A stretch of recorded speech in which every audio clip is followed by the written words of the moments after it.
Boa tarde, pessoal. Agradeço a presença de todos aqui nesse comecinho de noite de sábado. Eu estou aqui com a Morgana Kretzmann, com o Jefferson Tenório e com o Maílson Furtado para conversarmos sobre prêmios literários, a importância deles na carreira de um autor. Obviamente, os três autores são autores premiados. Meu nome é Rodrigo Casarim, eu sou jornalista. Dentre muitas outras coisas, eu toco a Página 5, que é uma coluna de livros do UOL, e eu tenho um podcast de literatura que também se chama Página 5. Apresentá-los para vocês, por mais que creio vocês já os conheçam, o Jefferson Tenório nasceu no Rio de Janeiro em 1977. Radicado em Porto Alegre, é doutorando em Teoria Literária pela PUC do Rio Grande do Sul. Estreou na literatura com o romance O Beijo na Parede, de 2013, eleito o livro do ano pela Associação Gaúcha de Escritores. Teve textos adaptados para o teatro e contos traduzidos para o inglês e o espanhol. É autor também de Estela Sem Deus, de 2018, e do romance O Avesso da Pele, de 2020, que lhe rendeu o prêmio Jabuti de 2021 na categoria Romance Literário. O Jefferson também é colega colunista do UOL. Jefferson, você não é só isso, mas é um jeito de te introduzir ao público, não? Antes de apresentar os outros dois colegas, eu gostaria de pedir para você ler um trecho do Avesso da Pele. Pode ser? Pode ser. E se você quiser complementar a sua apresentação, você fique à vontade também. Tá funcionando? Estão me ouvindo? Boa noite. É uma alegria estar aqui compartilhando dessa conversa aqui com o Maílson, com a Morgana, com o Rodrigo. Agradecer o convite da Bienal também e da editora Companhia das Letras. Eu vou ler aqui um trecho, então, que diz um pouco sobre o título do livro, né, O Avesso da Pele. É necessário preservar o avesso, você me disse, preservar aquilo que ninguém vê, porque não demora muito e a cor da pele atravessa nosso corpo e determina o nosso modo de estar no mundo. E por mais que sua vida seja medida pela cor, por mais que suas atitudes e modos de viver estejam sob esse domínio, você, de alguma forma, tem de preservar algo que não se encaixa nisso, entende? Pois entre músculos, órgãos e veias, existe um lugar só seu, isolado e único. E é nesse lugar que estão os afetos, e são esses afetos que nos mantêm vivos. Muito obrigado, Jefferson. À esquerda do Jefferson temos Maílson Furtado, que é cearense. É autor e editor independente, dentre outras obras, de A Cidade, vencedora do Prêmio Jabuti de 2018, nas categorias Poesia e Livro do Ano. Em Varjota, no Ceará, cidade onde sempre viveu, fundou a Companhia Teatral Criando Arte, em 2006, onde realiza atividades de ator, diretor e dramaturgo, e é produtor cultural da Casa de Arte Criar. Possui obras publicadas em jornais, revistas e antologias no Brasil, França e Portugal, e mais de 10 textos encenados no teatro. É facilitador em cursos, oficinas e palestras sobre arte, cultura, literatura, teatro e protagonismo juvenil. É autor também, dentre outros livros, de Ele e Nômade. Maílson, se quiser acrescentar algo à sua mini-bio, fique à vontade. Eu gostaria que você lesse um ou dois poemas para a gente, por favor. Pode escolher de qual livro você vai tirar a leitura. Boa noite a todos e a todas. Né? Que alegria estar aqui. Alegria partilhar esse momento, né, com você, Rodrigo, Morgana, Jefferson. Gratidão à Amazon pelo convite, pelo espaço. Trarei aqui um trecho do poema livro A Cidade, que ele diz assim: eu vago só, vago entre muitos nas ruas, vago, mas há vagas. As ruas não negam a calçada de cimento rachado, uma sombra debaixo do oitizeiro, não negam caminho, não negam ninguém, nada. Nada pode ser mais democrático, mais ditador, mais comunista, mais anárquico que a rua. Nada pode ser. e meu pai inventou uma. Em meio a mufumbos, marmeleiros, juremas, pau-d'arco, sabiás, imboranas, angicos, jocás, mandacarus e caculau um juazeiro. Meu pai inventou uma em meio a pedras, caminhos sem veredas, pássaros aninhados, bichos brutos e a cidade veio. A rua nasce sem casas, sem postes, sem gente com nome, sem necessidade de aprovação por maioria absoluta na sessão ordinária da Câmara Municipal. A rua se batiza Rua do Mercado, Rua do Canal, Rua da Caixa d'Água, Rua da Mangueira, Rua do Cruzeiro, Rua do Clube, Rua da Jurema, Rua do Meio, Rua do Campo. A rua vive, casas botam suas calçadas de fora, portes e seus fios se enrolam e no alto toma a visão hora das nuvens, hora das estrelas, monguba sempre verdes, pés de oitis, indianos, improvisam uma pitada de verde numa rua sem cor. A rua cresce, corta a cidade, corta outra rua, corta mufumbos marmeleiros e continua a se inventar. Eu mesmo me invento como o menino se inventa, em herói, em santo, em homem. Me invento em tantos, em pai, em senhor. A cidade se inventa, eu mesmo me invento. Sinto que fui inventado junto dela. Crescemos juntos, nos inventamos.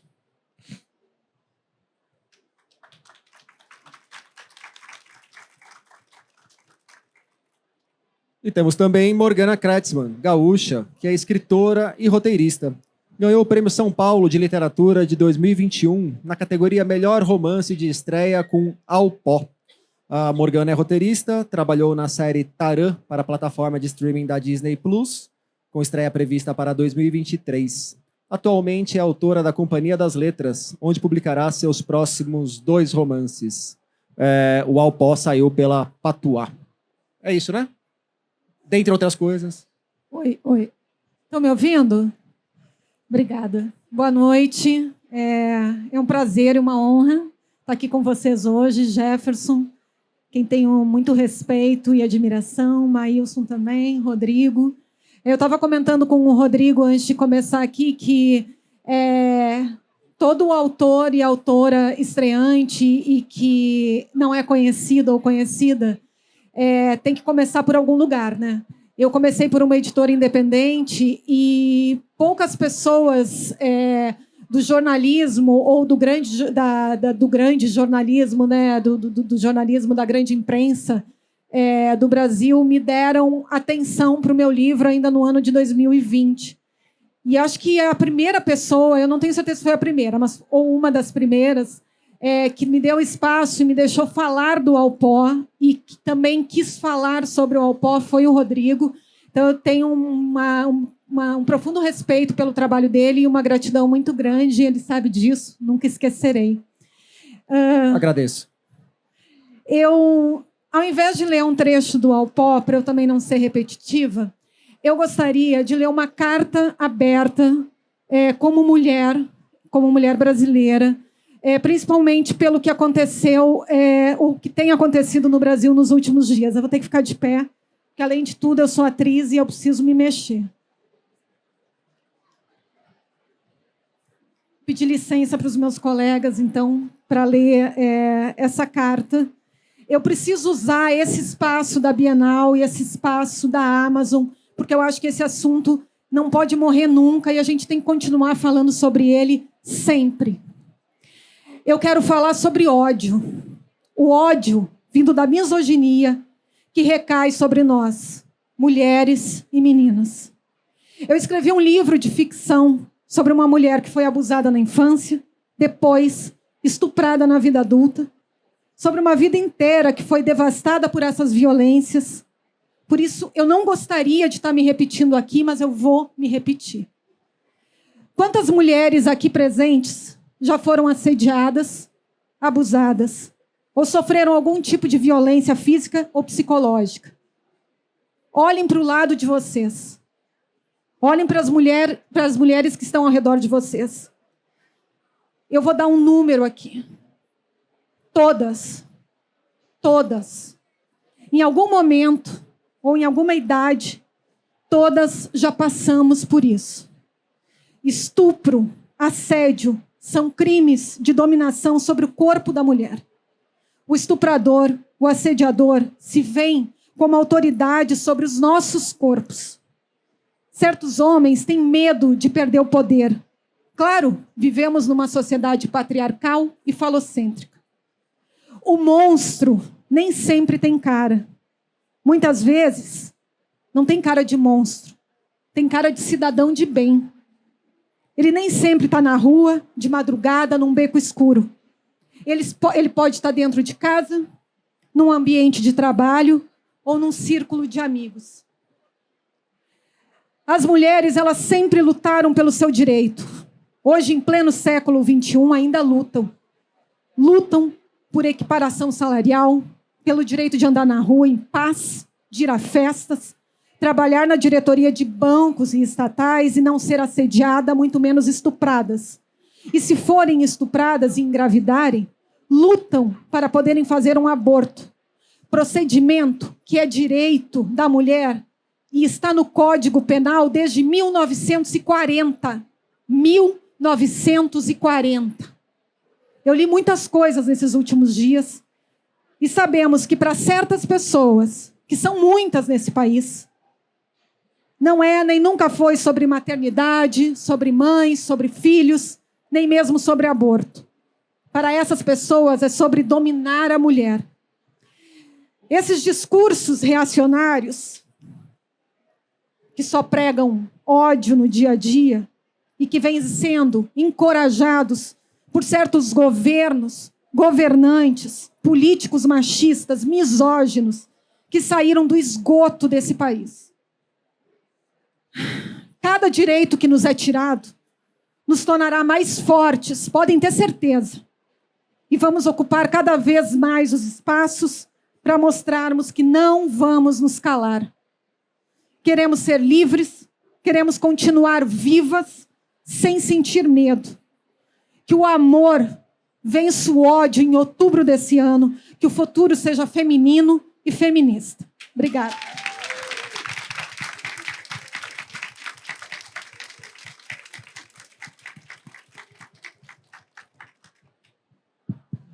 Muitas graças. Bom, o livro eu já conhecia, então saio preenchido também com a carta.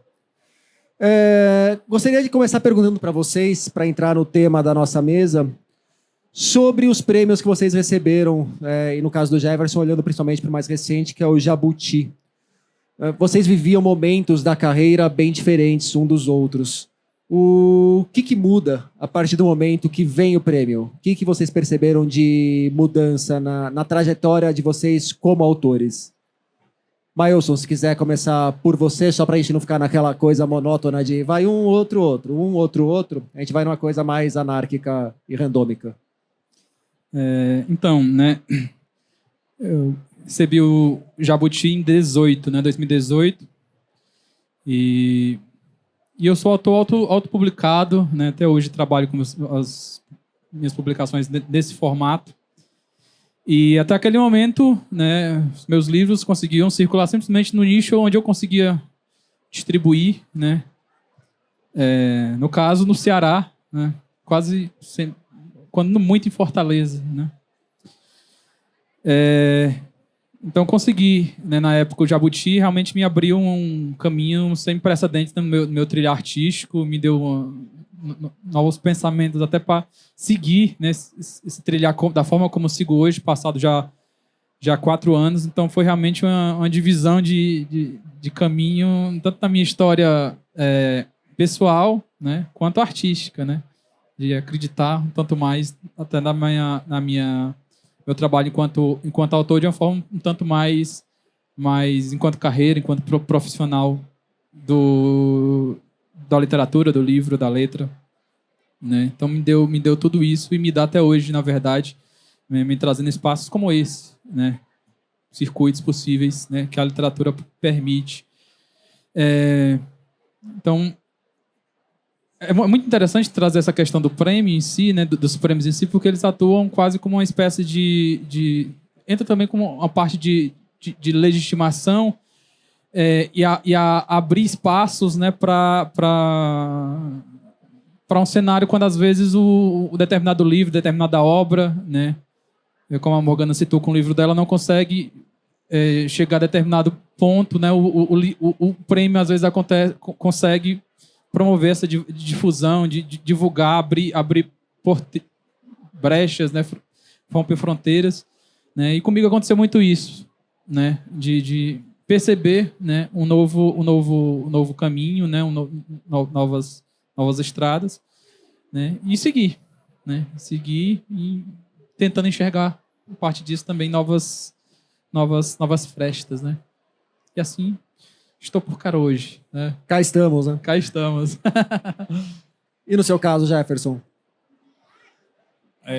Bom, o prêmio, como disse o Mailson, né, ele acaba abrindo assim também para cheguem mais pessoas, né? Porque eu tenho recebido mensagens, né, de pessoas e vejo as pessoas marcando o livro também nas redes sociais, né, falando que chegaram no livro depois do prêmio Jabuti, né? E foi assim está sendo bastante importante, né, que ele tenha ganhado como romance literário,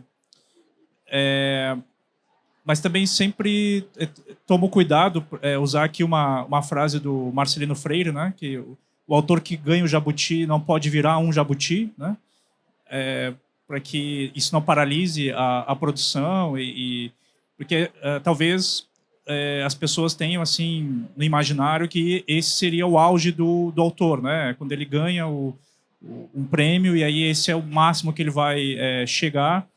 E se isso entra no autor assim, enquanto escritor, né? Enquanto alguém que vai continuar produzindo, é um problema, assim. Né? Então é importante, né? Que se ganhe o prêmio, né? Assim como para que o livro ganhe mais leitores, né?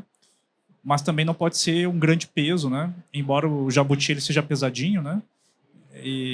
Mas acho que é por aí, assim. E o dia que eu recebi a notícia, né? Estamos ainda na pandemia, mas a gente não estava ainda circulando, né? E foi tudo via internet, né? Toda a cerimônia do Jabuti, né? Foi pela internet. E eu estava em Porto Alegre e no dia caiu um temporal terrível, né? E faltou luz.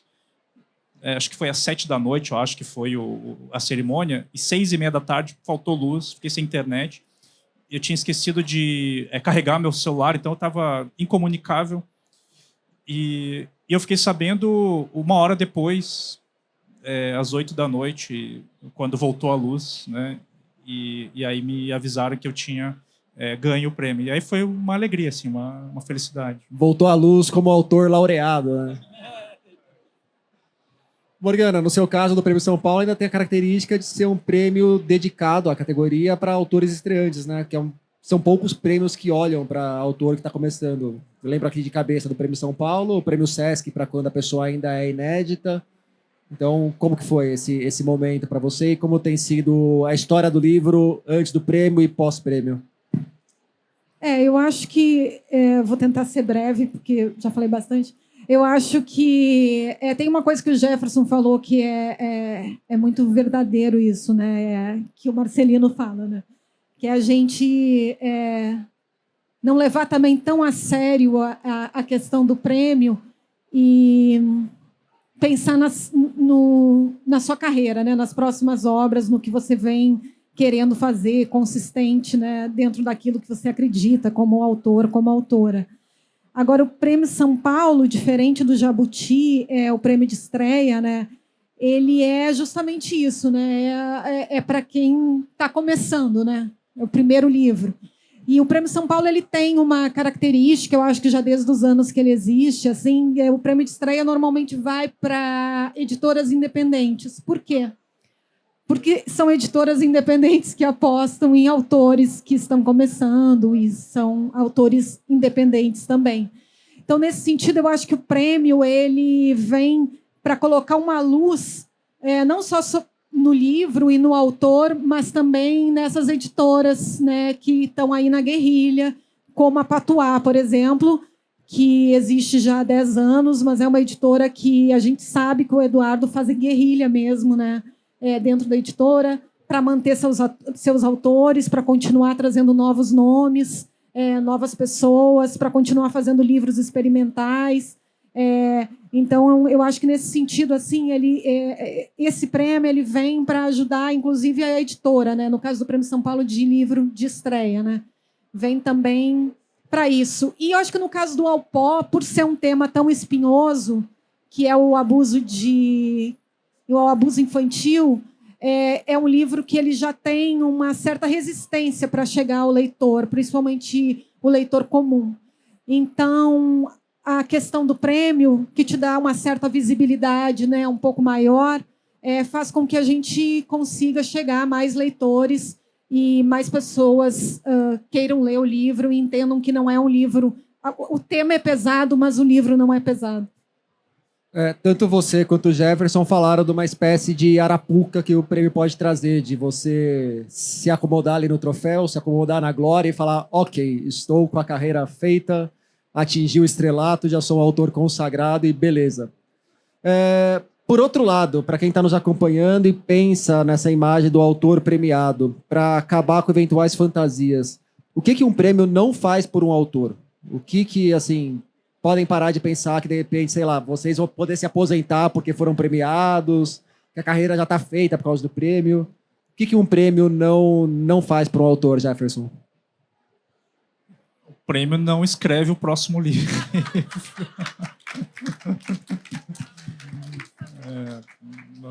É isso. O prêmio não escreve o próximo livro e também o prêmio, ele... de certo modo, ele é um instrumento de validação, né? Ele valida, te dá visibilidade, né? E também, às vezes, a gente sabe que acontecem injustiças, né? Com a premiação.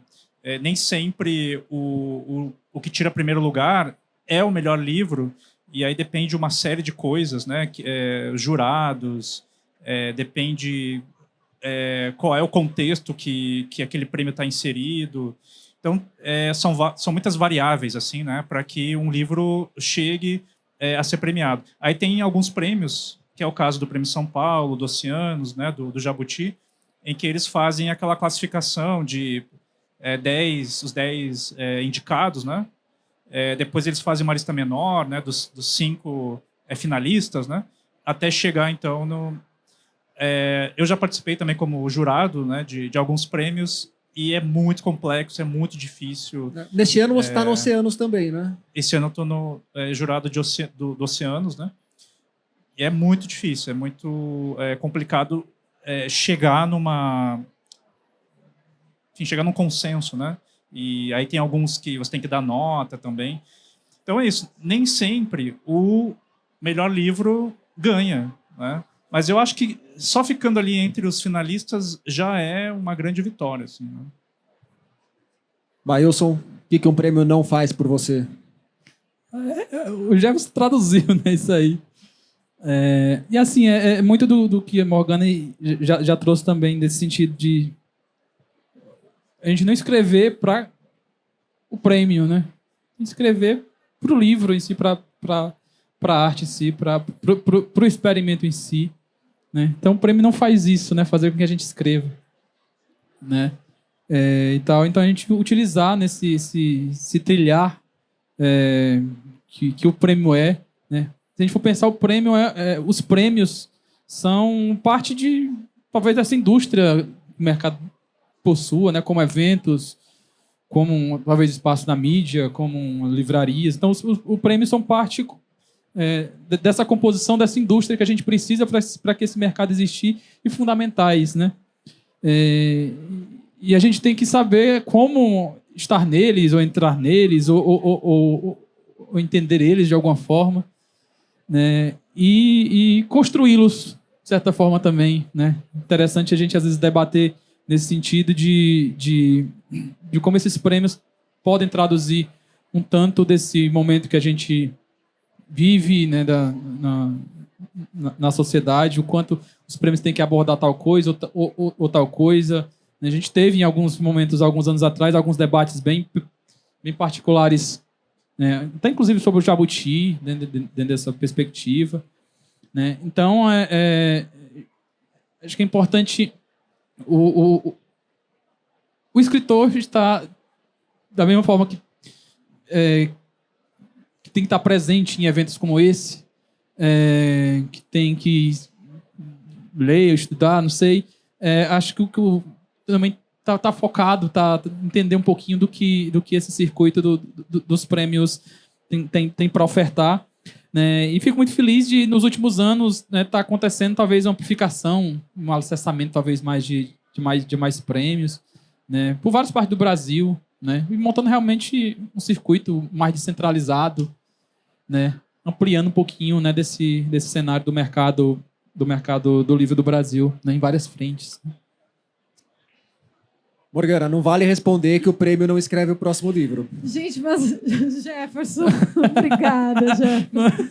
Porque Você isso, pode até né? mentir, pode até inventar alguma coisa, mas tem que ser outra resposta. O prêmio não senta a bunda na cadeira e fica digitando por 8 horas.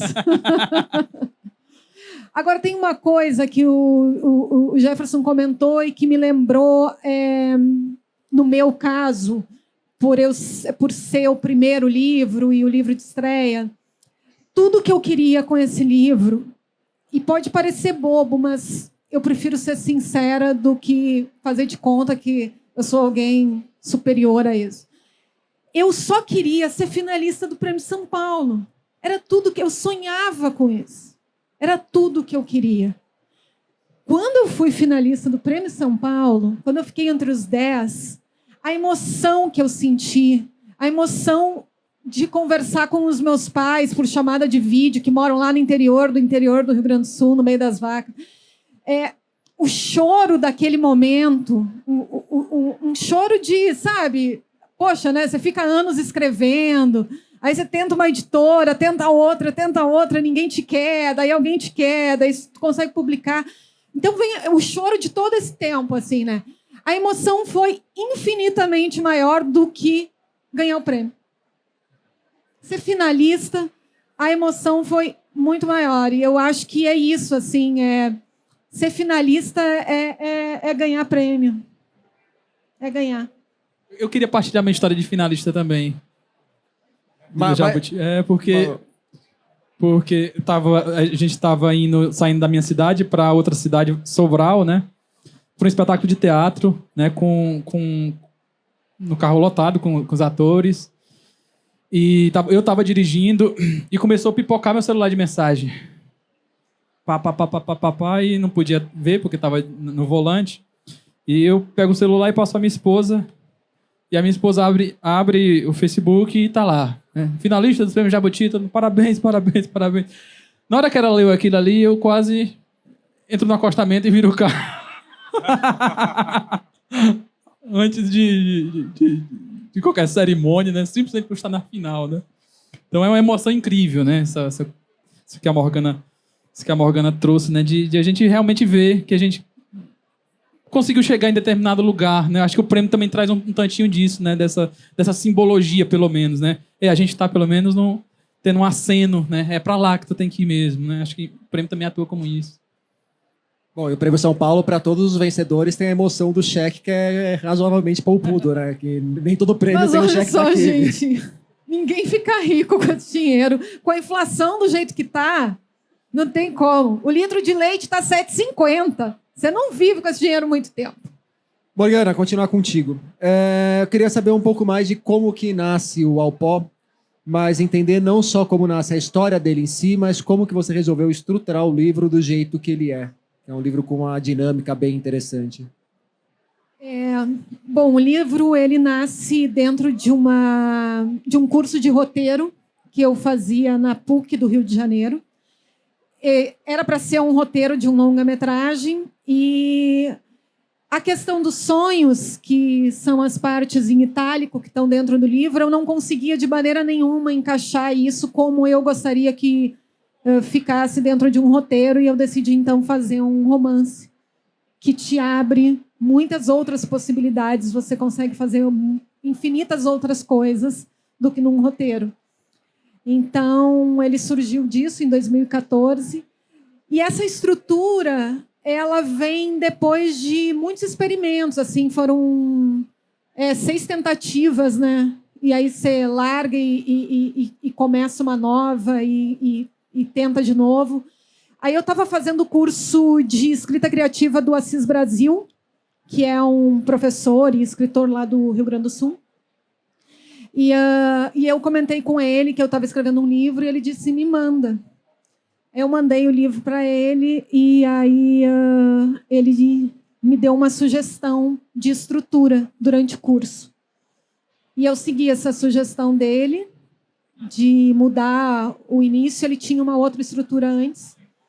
Então, ele vem disso. Eu acho que a escrita, no meu caso, eu não sei se é o caso do Jefferson, do Maílson, mas no meu caso eu sou muito de ouvir.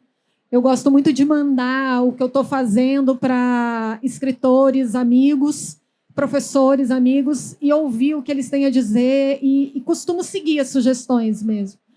Então, o Scott, né, que é meu marido, me sugeriu aquele início, né, porque aquele início estava lá no meio, ele era uma parte do meio, me sugeriu para que mudasse aquilo.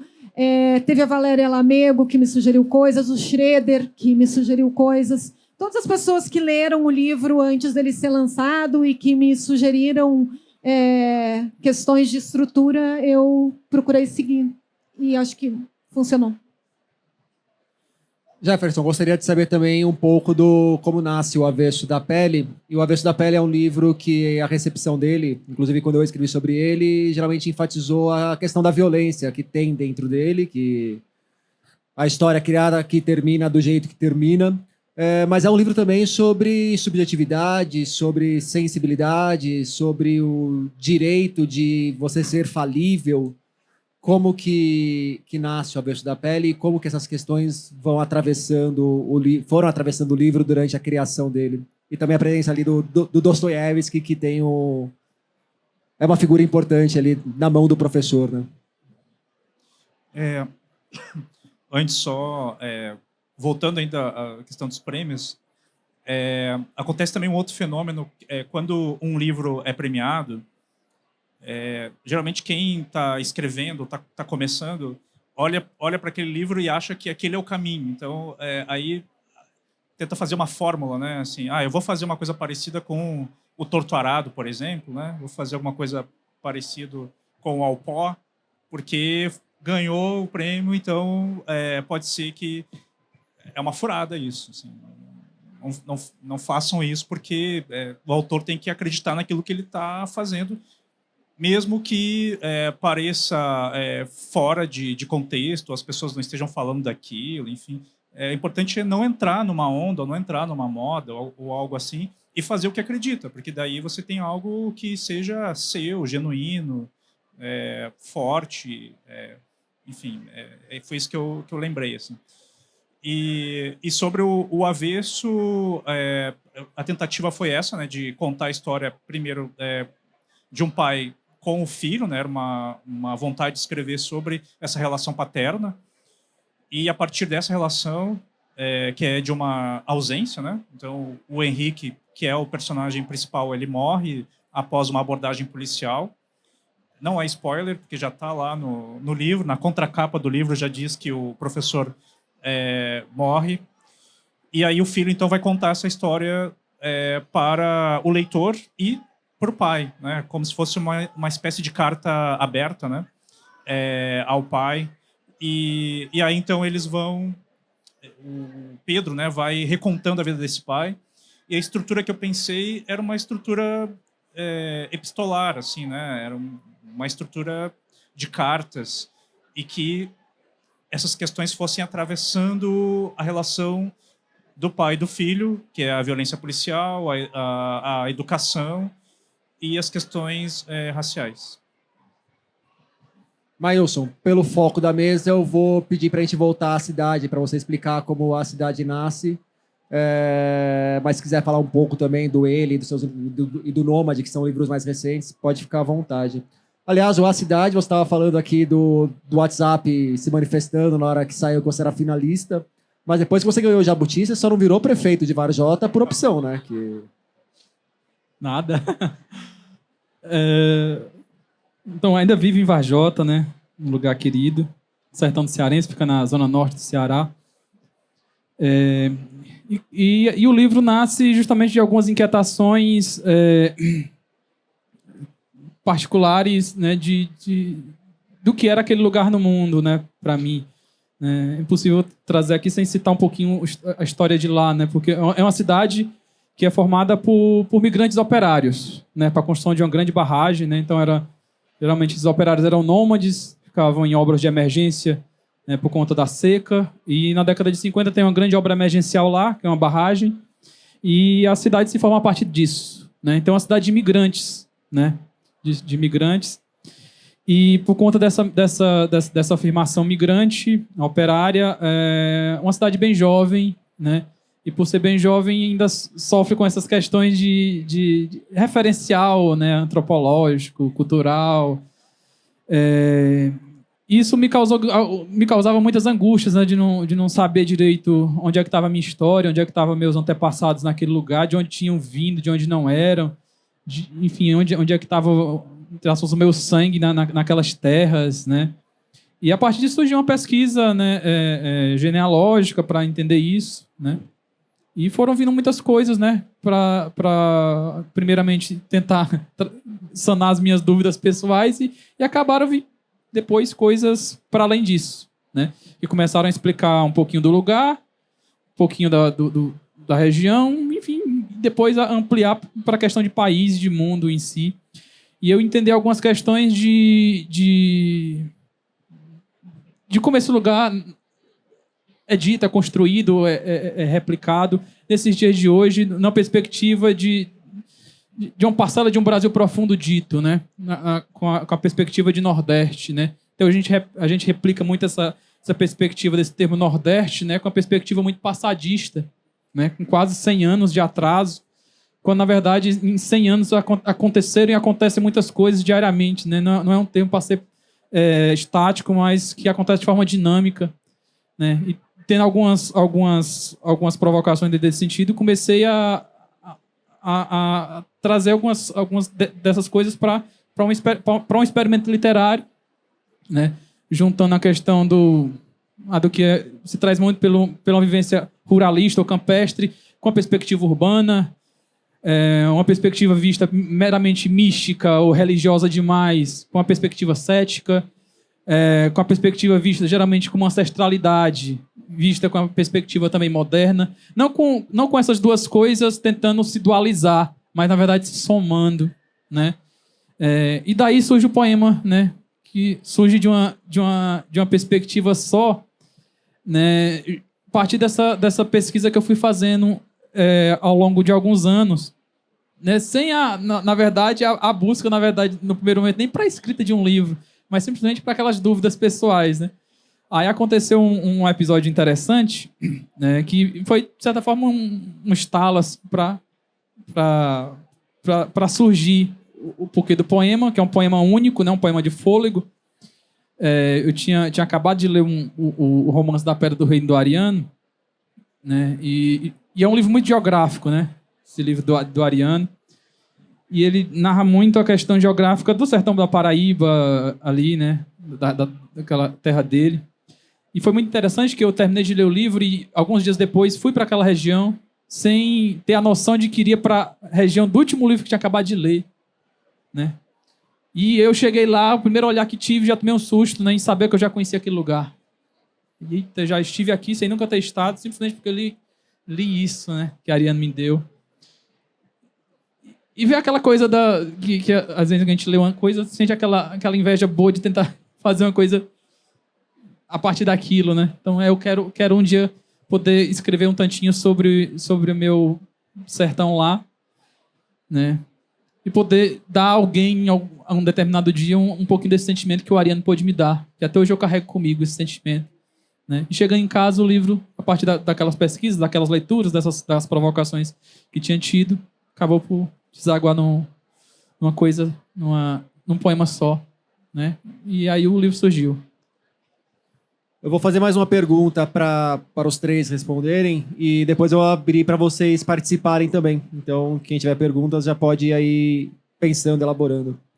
Eu falei do aspecto da subjetividade dentro do Avesso da Pele do Jefferson. E a impressão que eu tenho é que parte dos problemas que a gente tem hoje no Brasil, alguns que a Morgana mencionou, inclusive na carta que ela leu, parte de uma crise muito grande da subjetividade. A gente está numa sociedade embrutecida e com camadas políticas trabalhando para que isso se embruteça cada vez mais. Para vocês, como artistas, como que é fazer a arte, trabalhar com a arte, levar a arte dentro da sociedade como é a brasileira hoje? Uma sociedade fragmentada, fraturada e, em muitos casos, dependendo do interlocutor, completamente fechado para qualquer possibilidade subjetiva. Morgana. Difícil, né? Eu acho que... Não, eu primeiro queria falar uma coisa sobre o Jefferson e o Maílson. O Scott sempre fala que o Jefferson é um dos autores mais geniais que surgiram nos últimos anos. E é verdade, ele tem não só O Avesso da Pele, tem um livro que agora está saindo, né, relançando, que é Estela Sem Deus, que é um livro genial também. Maílson escreveu esse livro, que é uma pérola, é uma coisa linda que ele fez para a gente, e agora o novo livro dele, que ele acabou de me dar, que eu tenho certeza que eu vou ler e vou adorar. E eu acho que quando a gente vê duas pessoas que não estão surgindo agora, mas né, não é de hoje, mas dos últimos anos, assim, como novos autores fazendo coisas tão relevantes, literariamente e artisticamente falando, a gente fica pensando que a gente está no esgoto, né? Como eu falei ali, a gente está vivendo no esgoto. E do esgoto saíram todos os ratos que hoje estão mandando no Brasil. Mas a gente não está se escondendo, a gente segue sem medo e a gente segue tentando fazer nossa arte. Tanto que está aí o livro do Jefferson, que é um livro que, querendo ou não, também tem uma denúncia, né, de coisas que hoje vêm sendo normalizadas no Brasil, como a violência policial, a violência contra pessoas negras. Maílson, com o seu livro, numa cidade interior, né, contando coisas dessa cidade, ele que é do Nordeste, né, de uma cidade pequena. O Alpó, que fala sobre abuso infantil, sobre machismo, sobre misoginia. Então, eu acho que, apesar deles, eles passarão e a gente passaria. Maílson. É um ato de resistência, né? Eu gosto de trazer uma frase sobre essa questão do papel social do poeta ou do artista no geral, que acho que é a tarefa de encrencar com o mundo, né? Gosto muito desse verbo, né? A gente tem que encrencar com o mundo, né? Está posto ali, a gente tem que dar uma barulhada, né?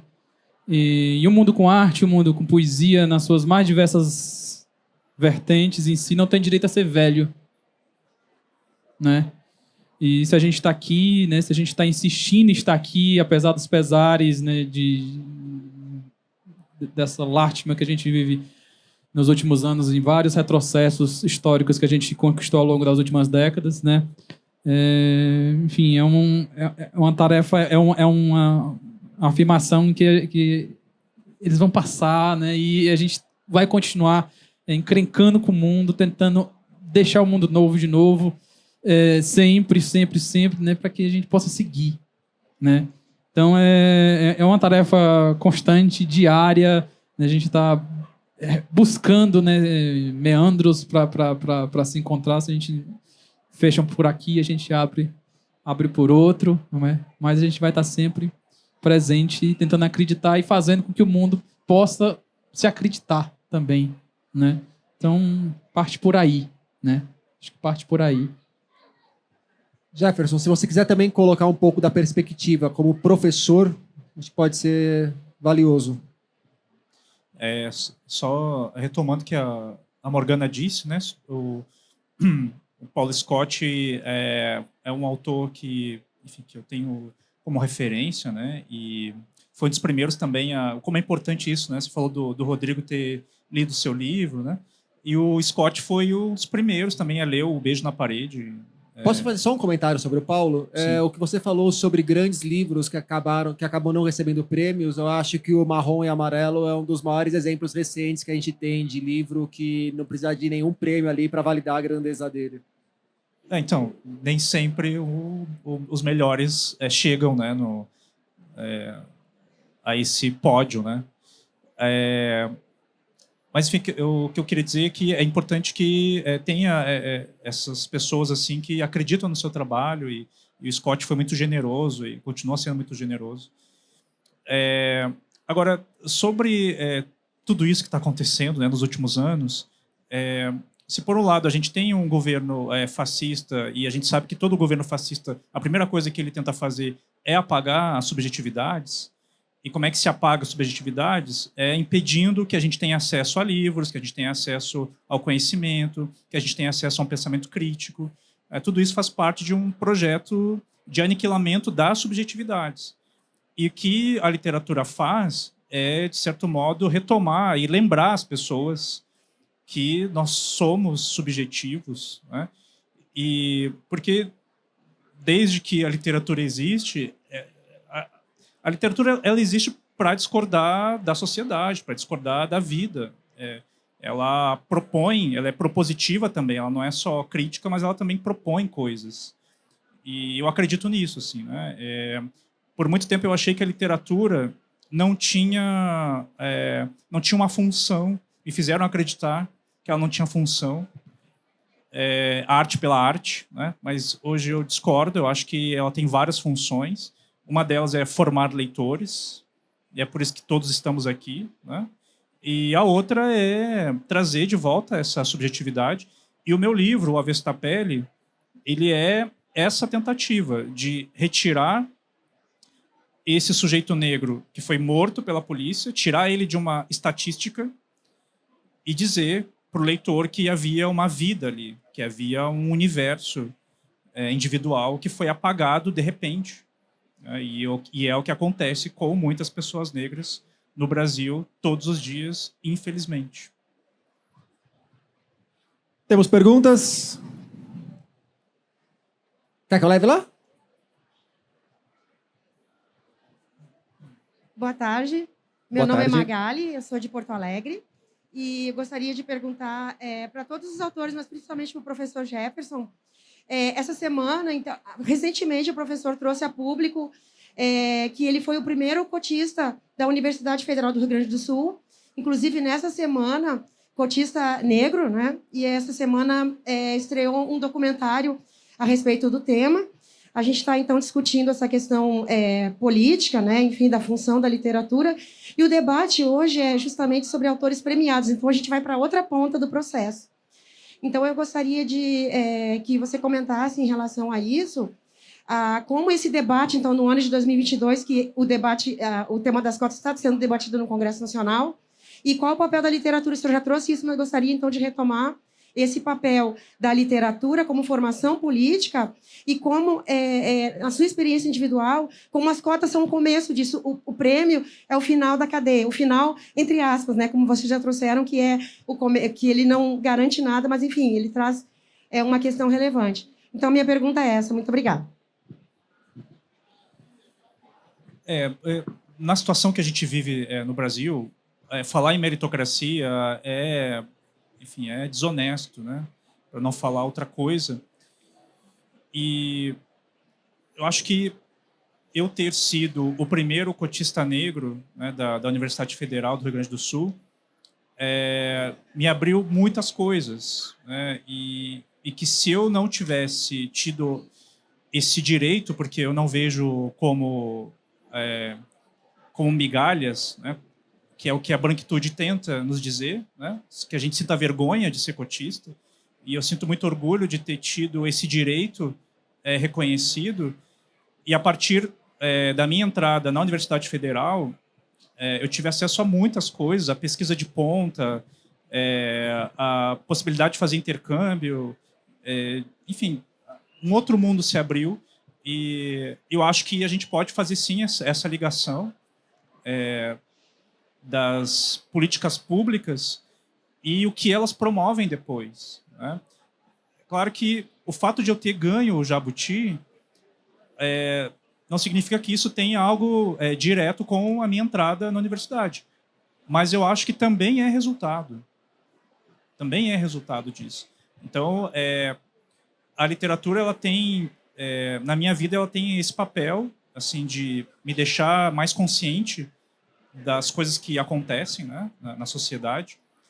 E eu acho que ela também tem essa função, né, de deixar as pessoas um pouco mais conscientes, porque é a partir da ficção, da literatura, que você tem essa possibilidade de experimentar a experiência do outro. Não ficar no lugar do outro, porque isso não existe. Você não consegue ocupar o lugar do outro. Mas você se aproxima da dor do outro. E talvez a gente esteja vivendo um dos piores momentos da sociedade nos últimos anos, que é a indiferença. A indiferença à dor do outro. E o que a literatura faz, o que o livro da Morgana faz, é nos aproximar dessa dor, né, do outro. E isso talvez possa causar uma mudança que talvez seja a mais difícil de todas, que é essa mudança individual, essa mudança subjetiva e individual. Temos mais perguntas? Oi, gente. Flávia, de Brasília. Muito obrigada por essa conversa. Vocês são muito inspiradores. Eu queria saber quais são os próximos projetos que cada um está escrevendo, o que a gente pode esperar. E sobre essa fala sua, Tenório, eu concordo, acho que eu escrevo para criança e eu acho que não existe melhor exercício de empatia do que a literatura, ainda não inventaram. E eu queria saber se na visão de vocês, para escrever sobre determinados temas, é preciso ter vivência nesses temas ou não, se a literatura permite você escrever um livro sobre abuso sem jamais ter vivido nada parecido, ou se o escritor... como é que o escritor busca essa empatia na hora de trabalhar numa obra? Maílson, a gente vai começar por você essa. Já que nenhum dos três pegou o microfone e levantou. Eita. Então, sobre os novos projetos, né, tenho trabalhado em um novo livro de poemas, né, e estou com experiência recente, né, de um livro em contos, né, espero que saia logo, né, então estou nessa experiência ainda, nesse experimento ainda, né. Quanto a essa questão do poder escrever sobre determinada vivência ou não, né, claro que ter vivenciado, estar ali, né, em carne viva, tendo aquela experiência, soma, obviamente. Mas a literatura acho que não se priva, né? A arte em si acho que não se priva a essa questão de ter vivenciado determinada coisa. Acho que a literatura, a arte permite isso, né? Acho que ela não permite se prender a nada dentro dessa perspectiva. Queria só uma resposta do Jefferson a outra questão, né, da questão das cotas, no sentido do que eu pude receber também enquanto política pública de universidade, não na questão das cotas, mas na questão da expansão das universidades, né, para os interiores do Brasil, né, que eu fui exemplo disso, né, sou filho de agricultor e sou o primeiro a poder me formar, né, em universidade da família, né, por conta justamente de uma expansão universitária, né, para um campus a 40 minutos da minha casa, né, coisa que antes, 20 anos antes, 30 anos antes, eu não teria qualquer condição, né, de ir para Fortaleza, né, poder me manter uma grande capital em si, enquanto essa expansão ao interior, né, permitiu isso, né? E abrir outros leques e permitir que muitas daquelas pessoas que puderam cursar aqueles cursos, né, nos sertões do Brasil pudessem acreditar que aquele lugar não é um lugar de partida só, mas um lugar também de permanência e poder ficar ali por escolha ou não, e a partir dali pensar também um Brasil profundo, a partir dali, né?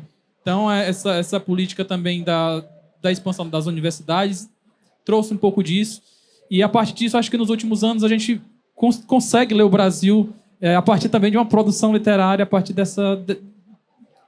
que é um viés disso também, né? As pessoas puderem escreverem lá, sei lá, da sua própria aldeia, né? Do seu próprio sertão, da sua própria periferia, né? Acho que traz um pouquinho dessa coisa do escrever também carne viva, né? Experiência própria, né?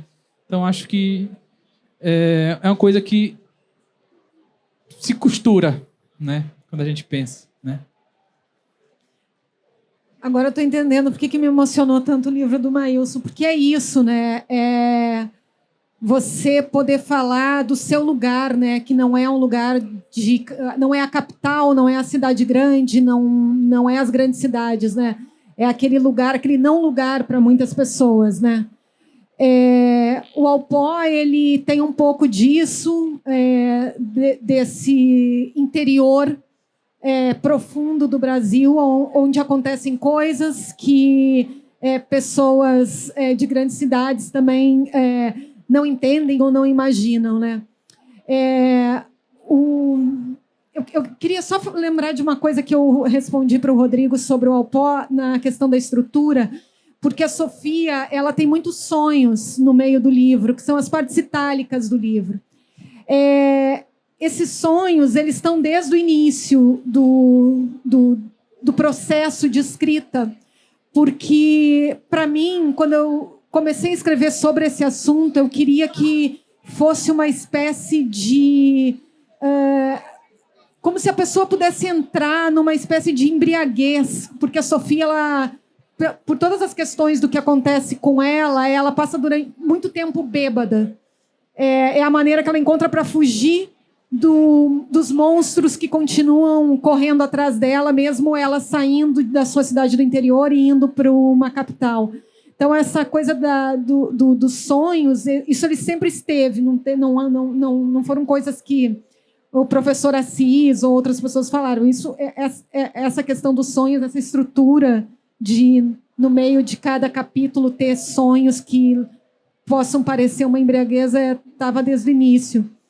E aí, respondendo um pouco da pergunta, os próximos 2 romances que eu estou trabalhando se chamam Água Turvo e Safra de Sangue, que saem pela Companhia das Letras, eu espero, no ano que vem. Eles falam também, se passam nesse Brasil profundo, nessas pequenas localidades, como o Maílson falou, e que nos levam para outros lugares do Brasil, porque a literatura, claro, a literatura brasileira, ela fala de vários lugares. A gente tem autores diversos que escrevem sobre vários lugares. Porém, na minha proposta de trabalho, aquilo que eu quero falar, aquilo que eu tenho vontade de contar como autora e como escritora, meu projeto, digamos assim, ele está nesse lugar, que é um lugar de terra vermelha. Tanto que eu falo que as minhas narrativas são as narrativas da terra vermelha.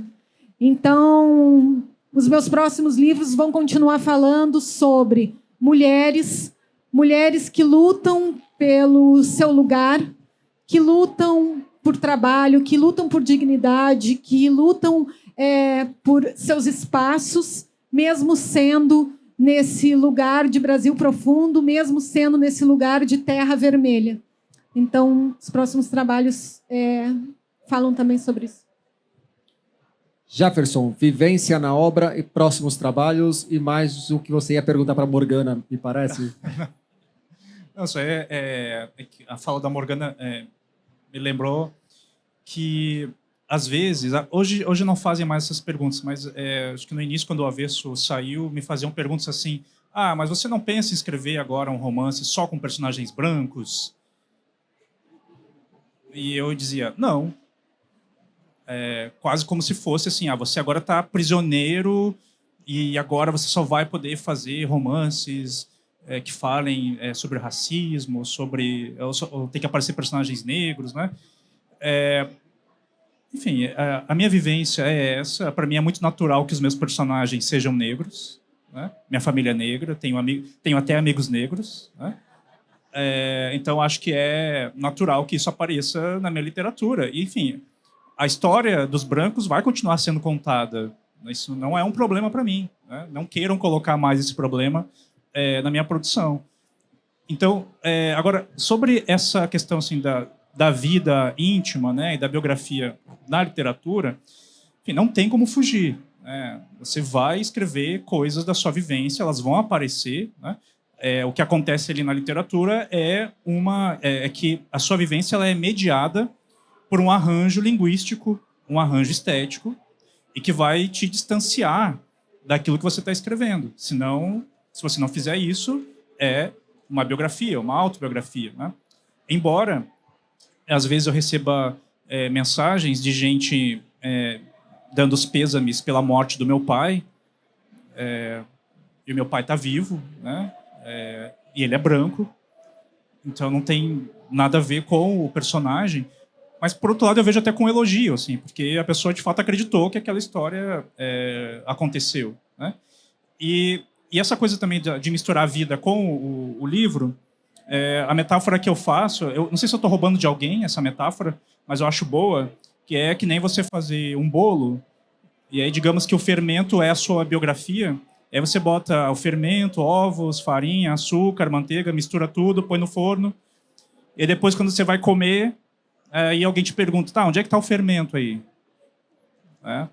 Não sei que você tem um microscópio ali e tente identificar a partícula do fermento, mas ela está espalhada. Então eu vejo que é isso, a literatura é isso. E sobre os próximos livros, está saindo agora o Estela Sem Deus, né, que foi o meu segundo romance, antes do Avesso. Está saindo pela Companhia das Letras, em agosto. E o próximo romance deve ficar pronto no ano que vem, ou talvez no final do ano que vem. E eu vou me distanciar um pouco dessa violência física e vou fazer um romance sobre a produção intelectual dos negros na universidade. Eu acho que a gente precisa avançar, né? Não podemos deixar de falar do que está acontecendo hoje, mas a gente precisa avançar também e mostrar que as pessoas negras também produzem conhecimento, e eu acho que é importante que a gente também fale disso. Jefferson Tenório, muito obrigado pelo papo. Maílson Furtado, muito obrigado pelo papo. Morgana Kretzmann, muito obrigado pelo papo. Pessoal, muito obrigado pela presença de todos vocês.